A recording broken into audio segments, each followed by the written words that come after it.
ಭಾಗ್ಯನಗರ ಕಟ್ಟಡ ಕಾರ್ಮಿಕರ ಒಕ್ಕೂಟದ ವತಿಯಿಂದ ಕಾರ್ಮಿಕ ದಿನಾಚರಣೆ.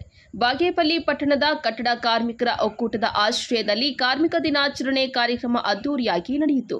ಕಟ್ಟಡ ಕಾರ್ಮಿಕರ ಒಕ್ಕೂಟ ಅಧ್ಯಕ್ಷ ವಿ. ಶಿವಶಂಕರ್ ಕಾರ್ಯಕ್ರಮವನ್ನು ಉದ್ಘಾಟಿಸಿ ಮಾತನಾಡಿ, ಕೇಂದ್ರ ಹಾಗೂ ರಾಜ್ಯ ಸರ್ಕಾರಗಳು ಕೂಲಿ ಕಾರ್ಮಿಕರ ಸಂಕಷ್ಟಕ್ಕೆ ಕಿಂಚಿತ್ತೂ ಸ್ಪಂದಿಸುತ್ತಿಲ್ಲ.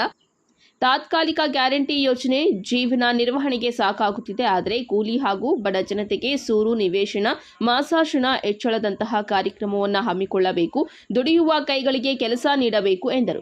ಹಾಗೂ ಸಂಗೀತ ವಾದ್ಯಗಳೊಂದಿಗೆ ಅದ್ದೂರಿ ಮೆರವಣಿಗೆ ಮಾಡಲಾಯಿತು. ಹಾಗೂ ಈ ಸಂದರ್ಭದಲ್ಲಿ ಕಟ್ಟಡ ಕಾರ್ಮಿಕ ಒಕ್ಕೂಟ ಸಂಘಟನೆ ವತಿಯಿಂದ ಕಬಾಬ್ ಹಾಗೂ ಭರ್ಜರಿ ಬಿರಿಯಾನಿ ಊಟ ಏರ್ಪಡಿಸಲಾಗಿತ್ತು.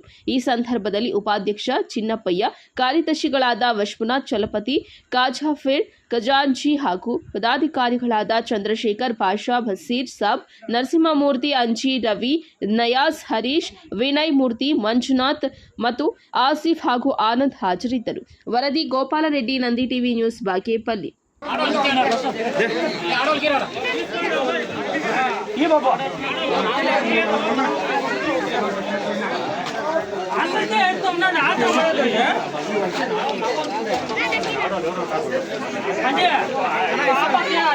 ఇచ్చిన